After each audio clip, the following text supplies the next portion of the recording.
night at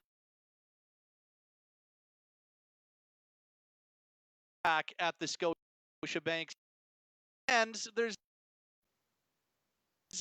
there's nobody cheering, but the lights went out. They had the open.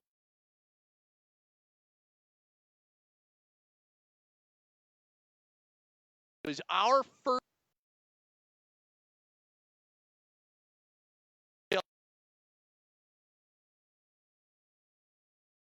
any game action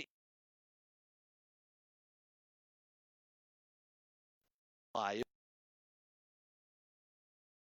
Be there. There's Ryan Pike from Flamesnation as we welcome you to Flamesnation Live on this Friday night. Hello, Pike. What's going on? Pat, I feel like I haven't seen your beautiful face in months and months. I mean, not in person, because I was Well, yeah, I didn't downstairs see and you you were. last night because you were in a different area than me. I was in the press box.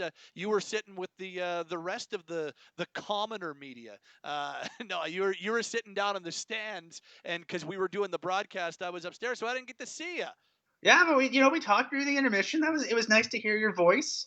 Yeah, it was like you said. It was weird because they did the same thing in July during the Phase 3 training camp where there was the three exhibition games before they went up to the bubble, and so they had game production and stuff. For those of you who have an open Monday night, highly recommend. I believe the Flames website will be streaming the next intra-squad game. But for us who were lucky enough to be there, we saw full retro home jerseys, retro jerseys, and it was by no means a picturesque hockey game outside of the jerseys, but it was pretty good. It was the best hockey we've seen in person since August or July. So it was pretty good, and I think there was like we'll probably get into it in a sec. There is a few players that made pretty decent case for themselves. By the way, Dallas first in. Dallas wins first comment of the day. Kyle, Sam, Sasha, JF, and Montreal all on with us as we're here on Flames Nation Live on this Friday night. Questions, get them in on the Facebook live chat. We'll take them as we continue for the next. We're doing these all the time, so 20, 25 minutes. Lots of rapid fire to get to. I thought it was. It was eerie seeing all of the game elements and seeing the lights go out and then blast the music and the opening video and all that stuff. It was eerie because there was nobody in the stands, but I thought it was a well done game, and I thought it came across just fine. I thought the piped in crowd noise added an extra element to it that made it feel a little more normal. And yeah, there were some guys that stood out. I'll bounce mine off you. The guys, I thought Elias Lindholm was the best player on the ice for either side. Also standouts for me, I really liked Josh Levo. I thought Juuso Välimäki looked outstanding. And Matt Phillips, I thought once again showed that he's going to do everything in his power to make an NHL roster one day. Those were the standouts for me last night when it came. I think I had one other standout, and I got to go look at my tweet because I'm blanking on it again. But those are the ones for me that really stood out: Levo, Välimäki, Phillips, and Lindholm. Yeah, and I liked Nordstrom more than I thought I would. I had Nordstrom sort of as my 13th forward with a question mark, and now there's no question mark. I think he's got wheels. He can shoot. He made on the opening goal of the scrimmage. He took advantage of some sort of sleepy defensive play in the neutral zone and the offensive and the Team McGinley zone, and just walked in and sort of put a puck short side. And the cool thing was Alex Petrovich sort of did this attempt of a sliding block, and Nordstrom just sort of waited and chipped it over him. It was a really smart play, a very low risk play. So he was really good. I really liked the Mangiapane Backlund duo. I thought Mangiapane was sort of flying around for much as like he always does, but I thought he was really high energy. Much more so than you expect for a guy who has an NHL job locked up. Same thing with Dylan Dubé. I mean, he was very similar, sort of blurring around. So nobody looked bad, And a handful of guys. Like Emilio Peterson, I thought was pretty good. He scored a goal on this really nice three-way passing play between himself, Luke Philp, and Adam Ruzicka, where Adam Ruzicka took a pass, got seemingly too far below the red line, and then just swung around and just flung it at the slot. And Peterson was where he was supposed to be. So it's I don't think anyone's going to win an NHL job off of 60 minutes of chippy winter hockey in January when they haven't played meaningful games since August. But it's nobody put themselves out of contention for a job. I think the guy that I know that a lot of people with the team were buzzing about was Juuso Välimäki. I was checking in with a few people today, and there's a lot of feel that Välimäki looked like a star, a stud. Those are a couple of the names that have been thrown around by some of the media folks, some of the people with the team that I've kind of just been chatting with in casual ways, and so yeah, Välimäki really jumped off the page for a lot of people. And a question comes in on Facebook Live from Jimmy. Says, do you think Välimäki will get much power play time? That'll be interesting to watch because he was a point per game guy in Finland, but as of right now, you could start to get a look at what those power play units are probably going to be to start the season.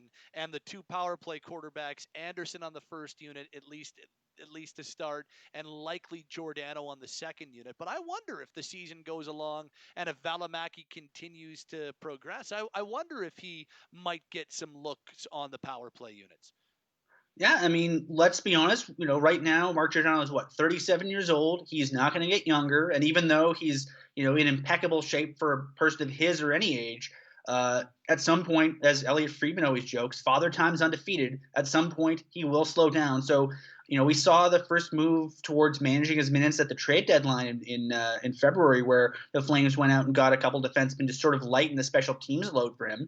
I think Rasmus Anderson being the first unit power play guy is a very smart move because he's a great player, and B, a smart move because of load management for the team's most important player right now. And I think the way that the special teams units line up, you're going to see Chris Tanev and Mark Giordano being the main penalty kill duo, and they're really good defensive players, so that's a smart move.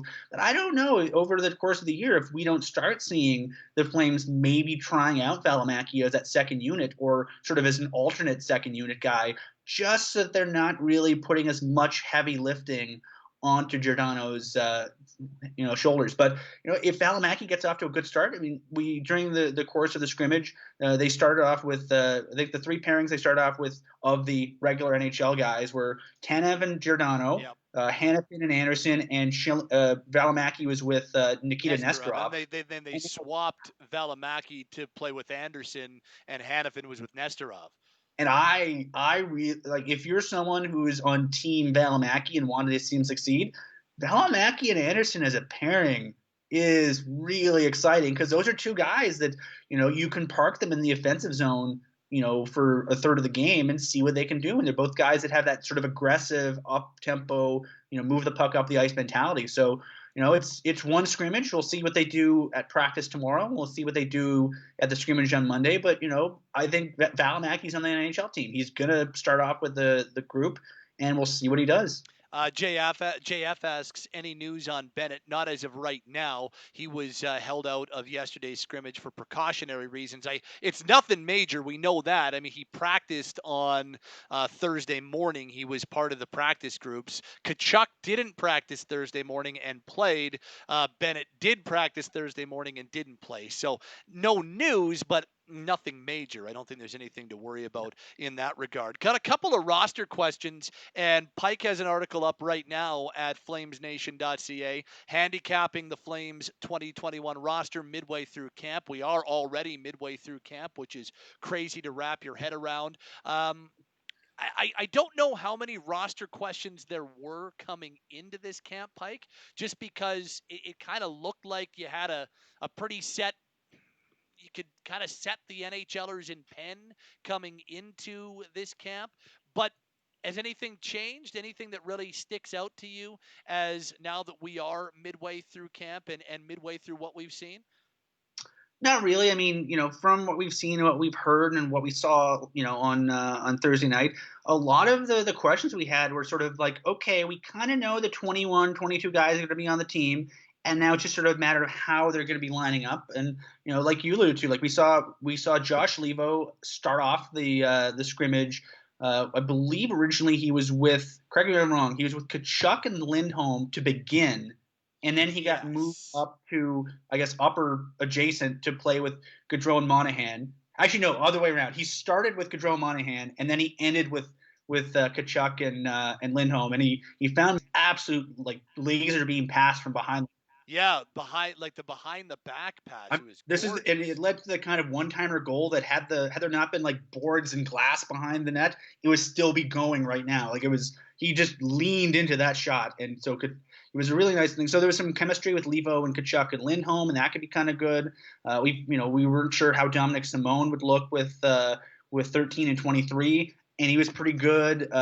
Nordstrom, I think it was a little bit weird, the part of the groups were, because with no Sam Bennett, it was basically the five sum of Monahan, Backlund, Lindholm, or Monahan, Backlund, Mangiapane, Ryan, and Dubé were all sort of in a mire. They sort of threw random guys in there. Like, they were with Emilio Pettersson for a bit. They were with Godin was Godin in was in there, I there for the think. most part, and he was fun. He didn't look out of place. And for a guy that might be the fifth string center on the team, the best non NHL center on the team, he made a good accounting for himself. I thought he was he was one of the better non NHL guys. But to answer your question in a short way, there weren't really any questions to answer about the group, because I think it was pretty much set. And Jeff Ward wanted to see some of the lesser lights, so to speak, press and sort of make the NHLers work for it. And I think they did. I think there were no easy nights. And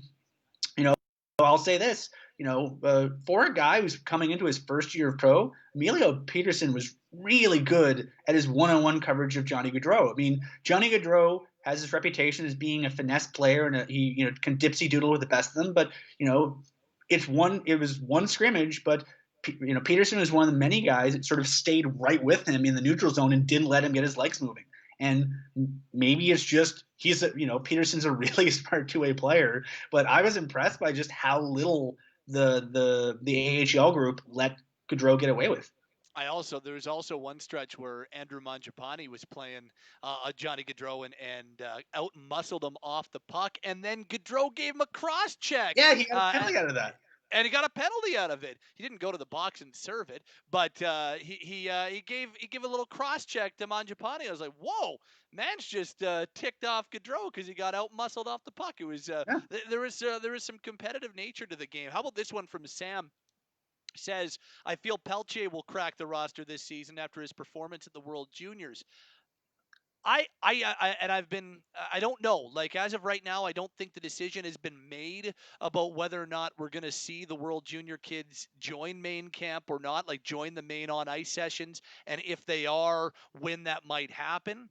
But Q is going to start up at some point, January 26th. unless Jan 22, yeah, unless Pelche just knocks Calgary's management socks off.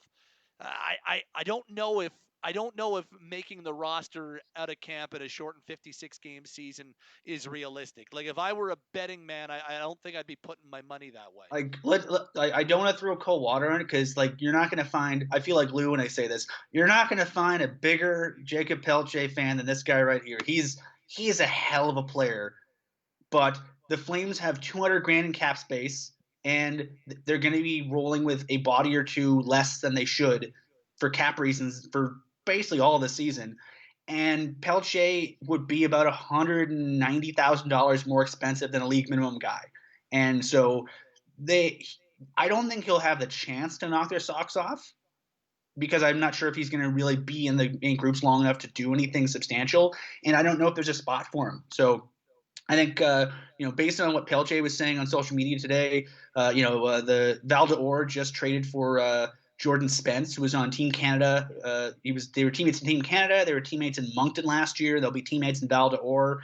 And all indications are that Pelche is going to basically he's in town now. He's going to come to town, shake hands, or do the elbow thing with the Flames big wigs. They're going to pat him on the back from a safe distance, say, "Way to go, kid. Here's your marching orders," and then they'll send him back to the queue to dominate. Because Haldor is a team that if there's a Memorial Cup this year, they'll be one of the main contenders for it. And so they want to give him as much of a chance to dominate down there. And then I think they'd love if he could press for a job in September. But we'll see what happens. What else we got on September, October next season? What else we got for our roster questions? Jordan says, I feel like if they put Lindholm back with Johnny and Monahan, something went wrong.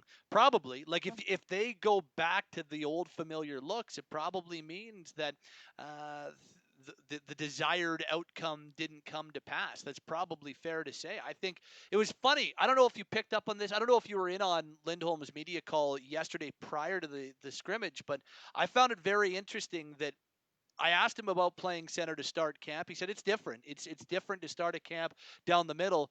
I'm comfortable playing the right side in the middle, but I see myself more as a center. I'd never heard him say that before. I'd never heard him say I see myself more as a center. And that to me was really interesting. I think team's desire, his desire is for him to be a full-time center on this team. Yeah, and he's still very young. He signed for a zillion years at one of the best value contracts in the NHL.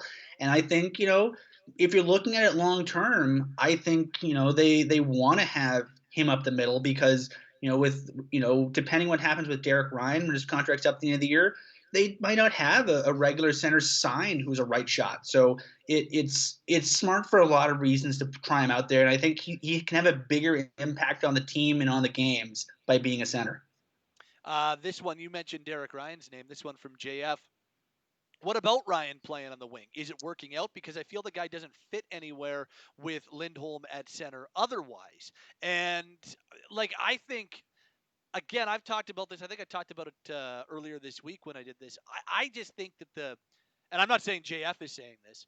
I think the value of Derek Ryan on this team is maybe not getting enough love. I think there is more value with Ryan on this team than some are giving it credit for. I look at the versatility, the ability to play the wing and center, the ability to play up and down the lineup. I think the value of Ryan on this team is still very high, and I think he'll be just fine. If they flex him permanently to the wing, I think he'll be just fine, and I think he's been just fine so far.